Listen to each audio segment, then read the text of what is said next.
ইরানের স্থল আক্রমণ আমেরিকার জন্য এটা হতে পারে সবচেয়ে বড় ভুল, কারণ ইরান বলছে তারা এই যুদ্ধের জন্য প্রস্তুত 20 বছর ধরে।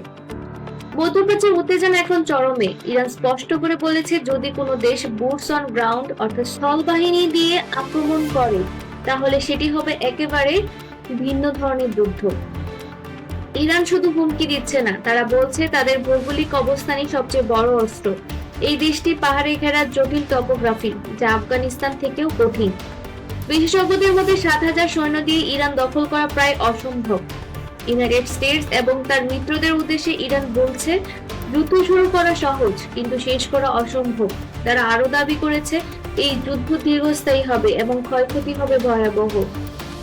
বিশ্লেষকরা বলছেন এটি শুধু সামরিক প্রস্তুতি নয়, বরং মানসিক যুদ্ধ, এক ধরনের মাইন্ড গেম, যেখানে ভয় তৈরি করাই প্রধান লক্ষ্য। তাহলে প্রশ্ন হলো, এই যুদ্ধ কি সত্যি শুরু হতে যাচ্ছে, নাকি এটি শুধু চাপ তৈরি করার কৌশল? আপনার মতামত কি? কমেন্টে জানাতে ভুলবেন না।